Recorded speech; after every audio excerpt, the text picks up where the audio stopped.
하겠습니다. 느헤미야 6장 1절부터 14절까지의 말씀입니다. 느헤미야 6장 1절부터 14절입니다. 구약성경 733페이지입니다. 우리 한 절씩 교독하도록 하겠습니다.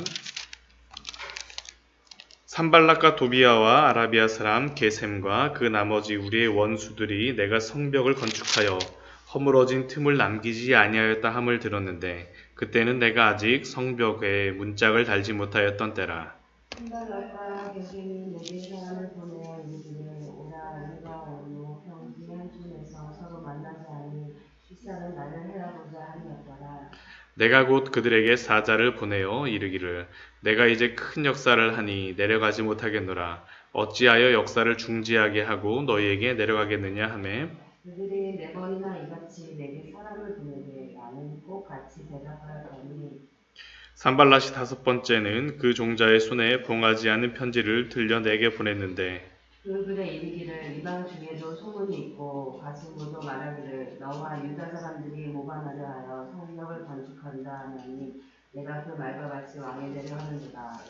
또 내가 선지자를 세워 예루살렘에서 너를 들어 선전하기를 유다의 왕이 있다 하게 하였으니 지금 이 말이 왕에게 들릴지라. 그런즉 너는 이제 오라 함께 의논하자 하였기로 내가 사람을 보내어 그에게 이르기를 내가 말한 바 이런 일은 없는 일이요 내 마음에서 지어낼 것이라 하였나니 이는 그들이 다 우리를 두렵게 하고자 하여 말하기를 그들의 손이 피곤하여 역사를 중지하고 이루지 못하리라 함이라. 이제 내 손을 힘있게 하옵소서 하였노라. 이후에 무헤다벨의 손자 들리아의 아들 스미야가 두문불출하기로 내가 그 집에 가니 그가 이르기를 그들이 너를 죽이려 올 터이니 우리가 하나님의 전으로 가서 외소 안에 머물고 그 문을 닫자 저들이 반드시 밤에 와서 너를 죽이리라 하기로 내가 이르기를 나 같은 자가 어찌하여 도망하며 나 같은 몸이면 누가 외소에 들어가서 생명을 보존하겠느냐. 나는 들어가지 않겠노라 하고 깨달은즉 그는 하나님께서 보내신 바가 아니라 도비아야 산발락에게 뇌물을 받고 내게 이런 예언을 하니라. 그들이 뇌물을 준 까닭은 나를 두렵게 하고 이렇게 함으로 범죄하게 하고 악한 말을 지어 나를 비방하려 함이었느니라. 내 하나님이여 도비아와 산발락과 여선지 노아야다와 그 남은 선지자들 곧 나를 두렵게 하고자 한 자들의 소행을 기억하옵소서 하였느니라. 아멘. 우리가 느헤미야 말씀을 통하여서 계속적으로 느헤미야가 성벽을 느헤미야와 함께 이스라엘 백성들, 유다 백성들이 성벽을 건축하는 그러한 모습을 보고 있습니다. 그러나 그 성벽을 건축한다라고 하여서 이게 뭐 아무런 문제 없이 진행되는 것이 아니라 내부적으로도 분열이 있고 외부에서는 대적들이 그들을 계속 두렵게 함으로 말미암아서 어려운 부분들이 있었습니다. 어제 말씀에서는 특별히 이스라엘 유다 사람 내부적인 그러한 분열들로 인하여서 큰 위기가 있었는데 그러한 것들을 하나님 앞에 헌신된 느헤미야의 그러한 모습을 통하여서 좋은 결실들 또한 그러한 문제들이 해결됨을 우리는 살펴볼 수 있습니다. 오늘 1절 말씀을 보게 되면 그렇게 어려움 속에서도 헌신함으로 성벽을 건축함으로 말미암아 성벽의 그 허물어진 틈이 다 보수되어졌다라고 기록되어 있습니다. 성벽의 그 허물어진 틈은 다 보수되어지고 이제 남아있는 것은 성벽의 성문에 문짝을 달지 아니하였던 그 한 가지밖에 남아있지 않았었습니다. 그런데 이러한 대적들의 공세는 이러한 그 성벽이 거의 완성됨에 따라서 더 강력해진 모습을 오늘 살펴볼 수 있습니다.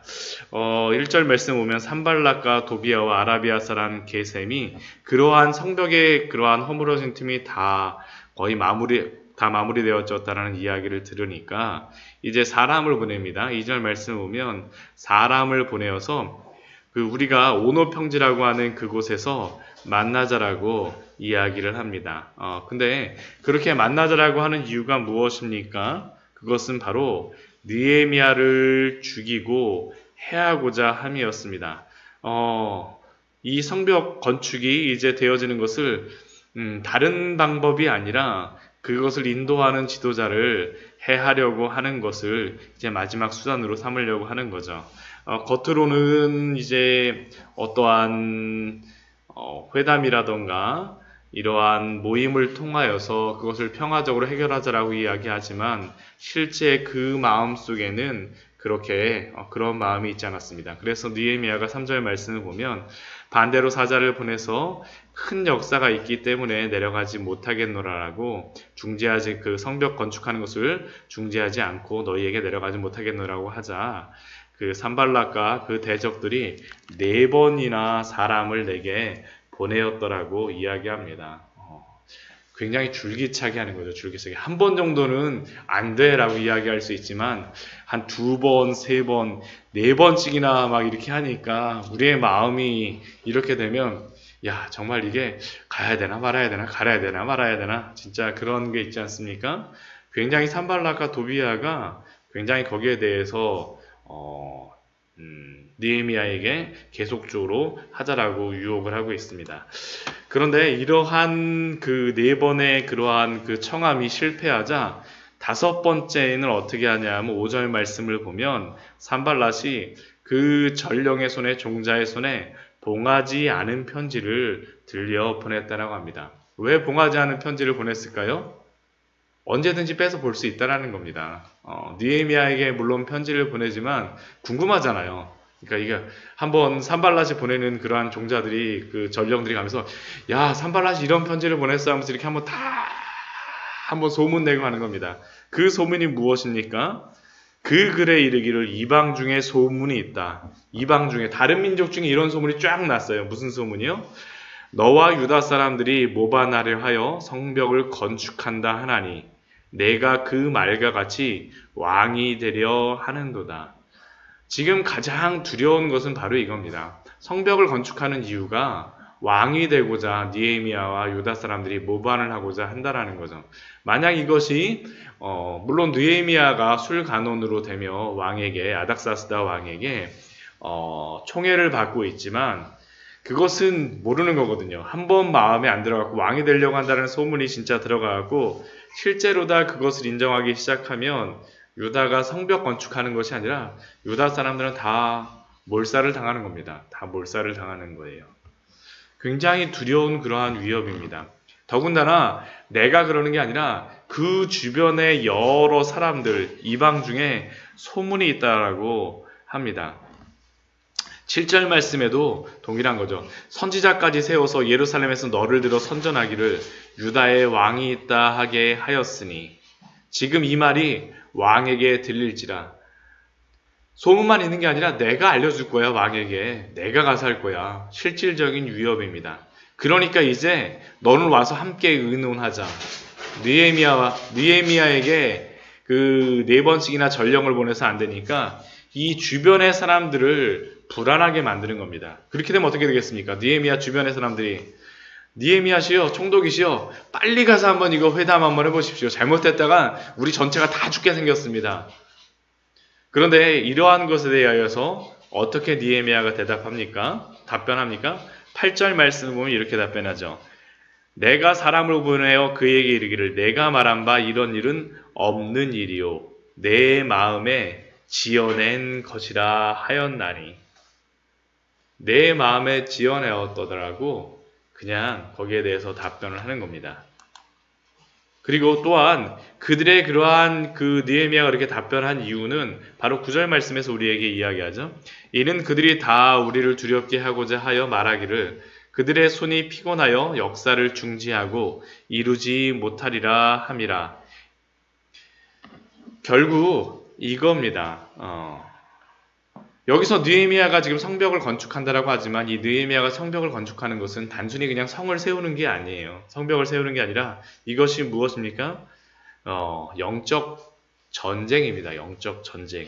하나님의 나라를 세우는 것이고 100년이 넘게 무너져 있던 그 성벽을 세운다라는 것은 하나님을 예배하는 성전만 있고 성벽이 없다 보니까 어떻게 됩니까? 위협이 계속 있는 거예요. 예배를 제대로 드릴 수가 없는 겁니다. 항상 불안한 마음인데 거기에 대하여서 예배를 드리려고 하는데 그것을 막는 그러한 것들에 대하여서 이제 성벽을 통하여서 막겠다라고 하니까 지금 이것이 하나님의 나라와 세상 나라 사이의 영적 전투로서 이것이 벌어지고 있는 겁니다.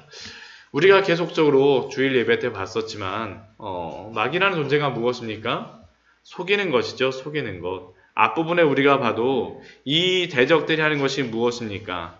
내 마음에 지어낸 것이라고 하는 거죠. 우리의 마음속에 두려움을 만들어내고 사실은 실질적으로 그러한 문제가 발생하지 않았음에도 불구하고 계속 두려움을 만들어내게 돼갖고 실제로 있지 않음에도 불구하고 오늘 아무런 문제가 없음에도 불구하고 내일 이런 일 생기면 어떡하지? 이런 사람 만나면 뭐라고 대답하지? 사실 만날 가능성도 거의 없는데 갑자기 이런 일 생기면 나 어떻게 하지? 돈도 없는데 아무것도 없는데 준비도 안 돼 있는데 우리로 하여금 두렵게 하는 일들이 계속 생긴다라는 거죠.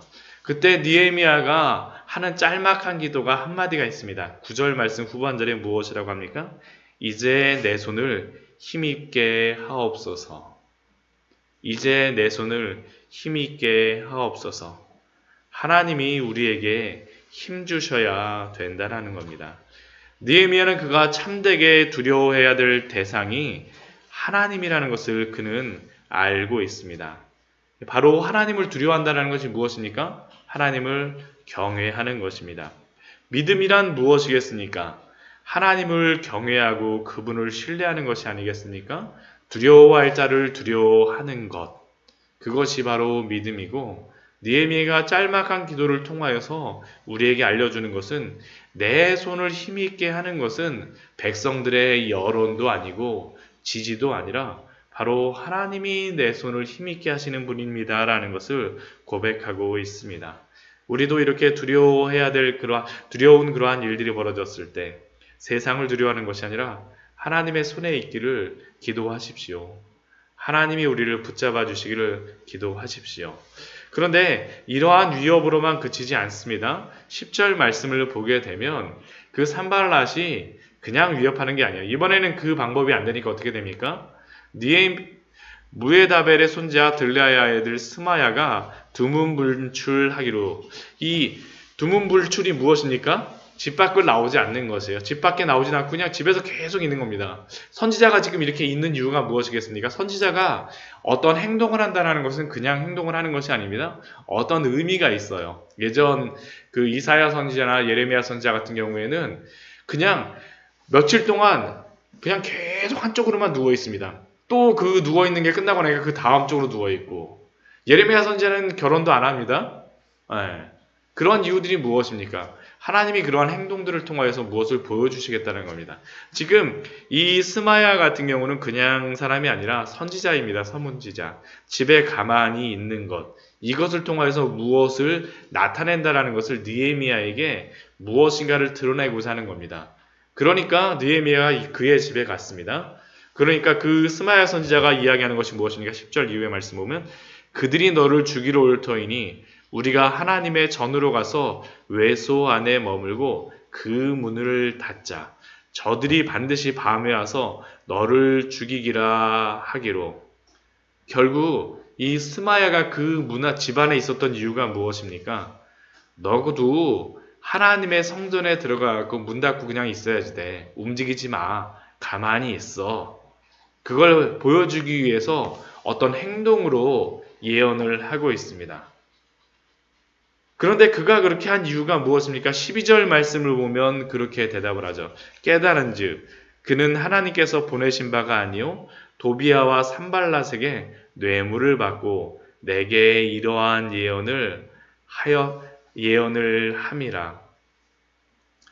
결국 그는 이 스마야라고 하는 그러한 선지자는 다른 것을 하기 위하여서가 아니라 뇌물을 받고 이렇게 한다라는 거죠. 우리가 하나님의 일을 할 때에도 이러한 일들이 분명히 있을 수가 있습니다. 하나님의 일을 한다라고 하지만 그러나 거룩한 것을 가지고도 우리를 유혹하죠. 우리 예수님을 시험할 때도 어떻습니까? 마귀가 시험할 때 말씀을 가지고 유혹하지 않습니까? 그렇죠. 그러니까 우리가 깨어서 기도하는 것들, 정말로 느헤미야가 깨어서 기도할 때 하나님께서 깨닫게 하여 주신 겁니다. 이러한 어떠한 영적인 전투들, 우리의 마음속, 우리의 상황 속에 벌어질 수 있다는 겁니다. 그리고 13절 말씀에 방금 전에 제가 이야기하였던 것을 설명합니다. 그들이 뇌물을 준 까닭은 나를 두렵게 하고 이렇게 함으로 범죄하게 하고 악한 말을 지어 나를 비방하려 함이었느니라. 결국 그렇게 했던 이유는 무엇입니까? 똑같습니다. 아까 편지를 봉하지 않고 보냈던 이유와 똑같이 두렵게 하여서 하나님을 두려워하게 하는 것이 아니라 세상을 두려워하게 함으로 말미암아 범죄하게 하고, 느헤미야가 아까 성전에 외소에 거한다는 것은 죄를 범하는 것입니다. 왜 죄를 범하는 것일까요? 그 제사장들이나 그 성전 안에 들어갈 수 있지 아무나 들어갈 수 있지 않습니다. 외소 안에는 아무나 들어갈 수 있는 게 아니에요. 그 예전 왕도 그 우시야 왕 같은 경우에도 자기가 성전에 들어가서 마음대로 제사를 하다가 어떻게 됩니까? 나병에 걸리지 않습니까? 그 지금 느헤미야로 하여금 범죄하게 하여서 어떠한 하나님 앞에 범죄하게 함으로 말미암아 성벽 건축을 못하게 하려고 하는 것이죠. 우리가 진짜로 이 세상에서 할 때 하나님을 두려워하는 그러한 것들이, 그러니까 계속적으로 우리가 날마다 깨어서 우리가 지금 하는 것이 무엇인가라는 것들을 날마다 잘 분별해야 됩니다. 그것뿐만이 아닙니다. 14절 말씀에서 또 보면 이러한 것들이 나옵니다. 내 하나님이여 도비야와 산발락과 여선지인 노아다와 그 남은 선지자들 곧 나를 두렵게 한 자들의 소행을, 그 스마야 선지자만 한 것이 아니라 여선지 노아다와 그 남은 선지자들 그룹으로 다 이렇게 같이 유혹을 한다는 겁니다. 그런데 느헤미야가 마지막에 하는 것이 무엇입니까? 한 자들의 소행을 기억하옵소서. 그 사람들 가하고 벌하지도 않습니다. 하나님이 기억해달라고 이야기하는 거죠.